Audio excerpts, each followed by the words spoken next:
বাঙালি কেন সারা ভারতবর্ষ উৎসব, কিন্তু বাঙালিরা আলাদা চোখে আলাদা ধর্মের খাতিরে আলাদাভাবে জগন্নাথ দেবের উপাসক। তো আমাদের কাছে জগন্নাথ দেব বাঙালির কাছে প্রিয়। আমরা যদি কোনো ভগবানের কথা নাম করি, আমরা সবার আগে মা কালী আর তার সঙ্গে সঙ্গে জয় জগন্নাথ বলি। তো এগুলো হচ্ছে আমাদের ধর্মে আমাদের হৃদয় জগন্নাথ, সেই জন্য জয় জগন্নাথ।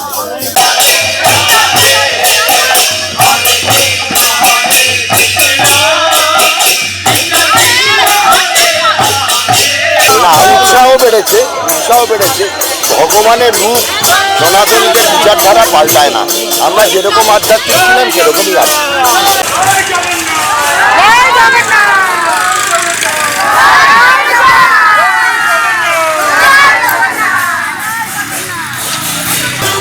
দেখুন, রথ হচ্ছে এমন একটা উৎসব, অন্য সময় আমরা প্রভুর দর্শনের জন্য মন্দিরে যাই, রথের দিন প্রভু সকল দর্শকদের ধর্ম বর্ণ নির্বিশেষে দেখা দিতে রাস্তায় আসে। এই প্রসেশন সবার সাথে দেখা করার জন্য। অতএব রথের মাহাত্ম্য এটাই।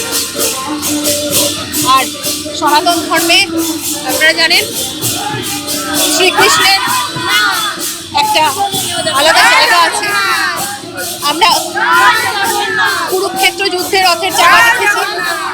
রথের চাকা মূলত অগ্রগতির জন্য থাকে, চাকা মানে ঘুরবে অগ্রগতির দিকে। তো এই বিশ্বাস নিয়েই আমরা আজকে সনাতনীরা বার করব। হ্যাঁ, আমরা আমাদের শিকড়ে ফিরতে পেরেছি, তো এটা তো বড় পাওনা। সনাতনীরা তাদের শিকড় খুঁজে পেয়েছে, শক্তি খুঁজে পেয়েছে।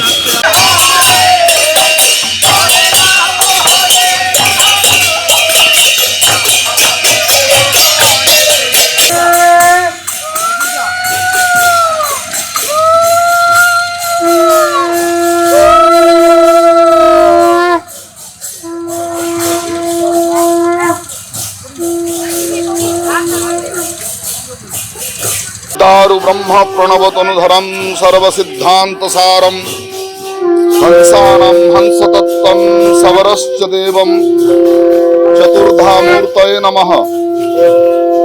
জগন্নাথ আদি চতুর্ধা মূর্তি আমরা বাঙালি হিন্দুরা কলিযুগ পাবনাবতার শ্রীমান মহাপ্রভু, একটু আগে প্রভু খুব সুন্দর প্রসঙ্গ বলছিলেন। মহাপ্রভু যিনি বৃন্দাবন লীলা প্রকট করতে এসেছিলেন, তিনি নীলাচলে গেলেন। নীলাচলে গিয়ে জগন্নাথে বিলীন হলেন। বাসুদেব ঘোষে কহে করি জোর হাত, যেই গোরা সেই কৃষ্ণ সেই জগন্নাথ। তত্ত্বত মহাপ্রভুতে আর জগন্নাথে কোনো পার্থক্য নাই।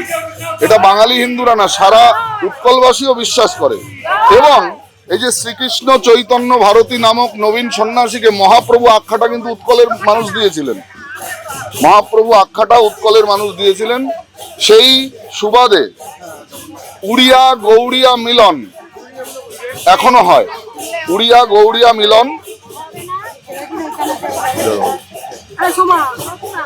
তো আজকে সেই রথযাত্রা, পবিত্র আষাঢ় শুক্লা দ্বিতীয়া তিথি, মহাপ্রভু জগন্নাথ রথারূঢ় হয়েছেন এবং রথে জগন্নাথকে দর্শন করলে তিনি জন্ম মৃত্যুর পরপারে যান। রথে তু বামনং দৃষ্ট্বা পুনর্জন্ম নবিদ্যতে।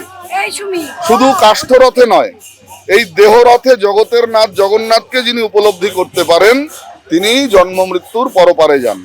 তাই আজকে সেই আদলে সারা বাংলা, সারা ভারতবর্ষ জুড়ে রথযাত্রা পালিত হচ্ছে। ভারতবর্ষের বাইরেও বিভিন্ন জায়গায় ইস্কনের হাত ধরে রথযাত্রা প্রচারিত হয়েছে।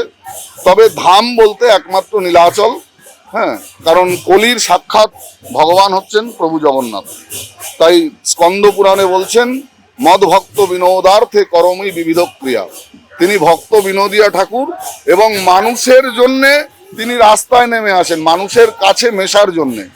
পৃথিবীর কোনো দেবতা তার রত্ন সিংহাসন ছেড়ে নামেন না, একমাত্র জগন্নাথ। এমনকি শালবেগের আর্তনাদ, একজন মুসলিম ভক্ত শালবেগ, অন্য বিধর্মী, তার আর্তনাদে রথ দাঁড়িয়ে গিয়েছিলেন, তার গলিত কুষ্ঠ হয়েছিল। আজও পুরীতে দেখবেন বড়দাণ্ডে শালবেগের সমাধির সামনে রথ একা একা দাঁড়িয়ে যায়। হাতি দিয়ে টানলেও সেই রথ এগোবে না। প্রভু শালবেগকে যেন সূক্ষ্মে দর্শন দেন, সেই দর্শন লাভ করে শালবেগ প্রীত হন এবং এগিয়ে যান। তো মহাপ্রভু এই যাত্রাকে বলা হয় ঘোষযাত্রা। অন্তর্বেদী মহোৎসব, এই যে আমাদের জনি যাত্রা, পুনরপি জনমং পুনরপি মরণং, এই যাত্রার ইঙ্গিত করে রথযাত্রা। শুধু তাই নয়, সূর্যের যে দুই গতি, আহ্নিক গতি আর বার্ষিক গতি, তারও ইঙ্গিত করে এই রথযাত্রা। পৃথিবীর সুপ্রাচীন উৎসবের মধ্যে অন্যতম এই রথযাত্রা। এবং যারা বাঙালি হিন্দু, গৌরীয় মণ্ডলের মানুষ যারা, তারা মহাপ্রভুর আনুগত্যে এই লীলাকে উপলব্ধি করেন, অনুভব করেন এবং জগন্নাথকে নতশিরে প্রণাম করেন। নীলাচল নিবাসায় নিত্যায় পরমাত্মনে বলভদ্র সুভদ্রাভ্যাং শ্রী জগন্নাথায় তে নমঃ। সবাই তো জগন্নাথের নাম নিয়ে চলে গেছে। সেটাই তো দেখছি। যার পেছনে থাকবে তারা